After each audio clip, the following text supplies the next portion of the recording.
নমস্কার। আজ মহাশিবরাত্রির পাবন অবসরে আপনাদের সবাইকে অনেক অনেক শুভকামনা। আশা করি আপনারা সবাই মন্দিরে গিয়েছেন, পুজো দিয়েছেন, না যেতে পারলেও ঘরে পুজো দিয়েছেন অবশ্যই করে।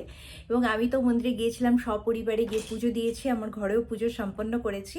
তবে শিবরাত্রি যেটা বলা হয় রাত্রি যাপন, সারাদিন পুজো করার পর রাতেও যে যাপন করতে হয়, তো সেইটা করার এখন এত সুযোগ চলে এসছে যে সদ্গুরুজি মহারাজ আর্ট লিভিংয়ের যিনি ঋষি আছেন তিনি, তো সবাই একটা সন্ধ্যা 6টার থেকে পরের দিন সকাল 6টা অবধি একটা প্রোগ্রাম চালিয়ে যাবেন, সেটা সারা রাত ধরে চলবে। যদিও আমরা যাকে মানি সেটার থেকে ইম্পর্টেন্ট ওখানে কিভাবে সবাই মিলে মানে সবাইকে এন্টারটেইন করছে, গান বাজনা হচ্ছে, বেশ ঠাকুরের গান বাজনা হচ্ছে।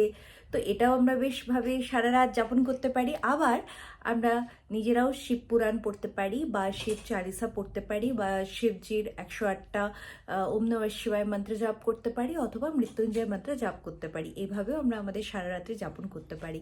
তো শুধুমাত্র সারাদিন থেকে পুজো আশ্রা প্রহরে প্রহর পূজা যারা মন্দিরের সঙ্গে যুক্ত আছেন তারা তো করবেনই, এবং আরতি তারা তো করবেনই। অবশ্যই সারা রাত ধরে জাগারও এখন বেশ সুন্দর সুন্দর উপায় হয়ে গেছে, এবং আগেও হয়তো ছিল, কিন্তু আমরা এখনকার যারা আছি তারাও আমরা অনেক উপায় বার করেছি যাতে সারা রাত কীভাবে জাগা যায় বা কিভাবে আমরা পুরো শিব রাত্রিটাকে উদযাপন করতে পারবো।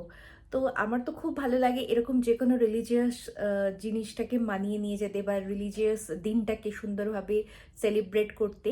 তো আপনারা কেমনভাবে করেন অবশ্যই কমেন্ট বক্সে জানাবেন, এবং ভালো ভালো বই পড়ুন, শিব পুরাণ পড়ুন, শিব চতুর্দশী বই পড়ুন, বা এরকম বই তো সব থেকে ভালো আমি বলবো গীতা প্রেসের, গোরখপুর গীতা প্রেসের বই অ্যামাজনেও পাওয়া যায়, এবং এদের বইগুলো খুব ভালো যদি আপনারা হিন্দি পড়তে পারেন। আমি অবশ্যই এগুলো হিন্দি ফলো করি, আমার হিন্দিটা পড়তে খুব বেশি ভালো লাগে। আর একটু কঠিন কঠিন ওয়ার্ড থাকে, সেগুলো নিয়েও বেশ বেশ ভালো লাগে পড়তে। তো আপনারা যদি সেরকম হিন্দি বই পড়তে চান তো আমি অবশ্যই বলবো অ্যামাজনে যেতে পারেন এবং গোরখপুর গীতা প্রেসের বইগুলো পড়তে পারেন, খুব ভালো হয়। তা আবার নতুন ভিডিও নিয়ে হাজির হব। আজ এই পর্যন্ত, নমস্কার।